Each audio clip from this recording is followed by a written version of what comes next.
Palit ulo naman ang hiling ng Indonesian government ayon sa ilang Indonesian news website. Gusto umano ng kanilang gobyerno na isuko rin natin ang isang drug suspect na wanted doon pero arestado sa Pilipinas. Nakatutok si Salima Refran.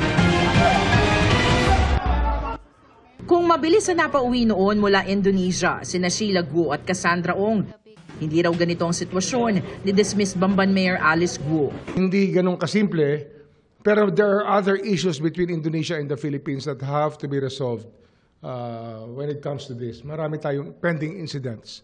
At baka malagay si Alice Guo sa gitna ng pending incidents para magkasundo ang lahat. Immigration ang humuli noon kina Sheila at Cassandra at na-deport sila dahil sa immigration violation kaya napauwi ng bansa.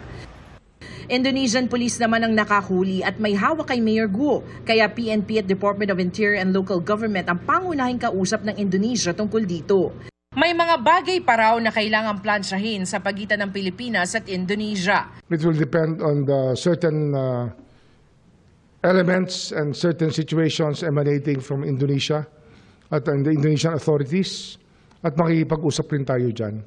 The DFA will be talking to them also. Hindi din detalye ni Remulla kung ano ang mga isyong ito. Pero lumalabas sa ilang Indonesian news websites, nakapalit ni Guo, hinihingi ng Indonesia na i-turn over sa kanilang Australian na si Gregor Johan Haas, isa sa mga most wanted na drug suspect sa Indonesia at sinasabing miyembro umano ng Sinaloa drug cartel ng Mexico. Naaresto si Haas sa Bogo, Cebu noong Mayo sa bisa ng red notice na inalabas ng Interpol matapos siyang kasuhan sa Indonesia kaugnay ng smuggling ng droga, krimen na may parusang kamatayan doon. Gayunman, magpapadala ng team ng NBI agents at senior prosecutors ang DOJ para umalalay sa pagpapauwi kay Guo.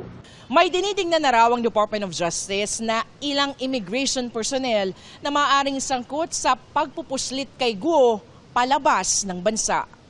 Nagpupuslit papasok nung araw yung Pastillas gang. At nagpupuslit din sila palabas. Kaya alam natin, meron talagang gumagawa niya sa immigration. Yan ang ating tinitingnan ngayon. Pag-amin pa ni Remulla, hindi na raw niya kinakausap ngayon si Immigration Chief Norman Tansingco, kasunod ang hindi agad pagsasabi sa kanya na nakalabas na ng Pilipinas si Guo.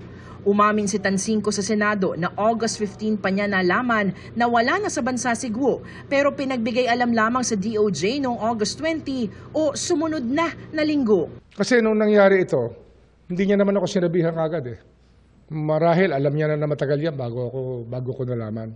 Hindi tama yung ganong klaseng asal na hindi mo papaalam sa DOJ o secretary.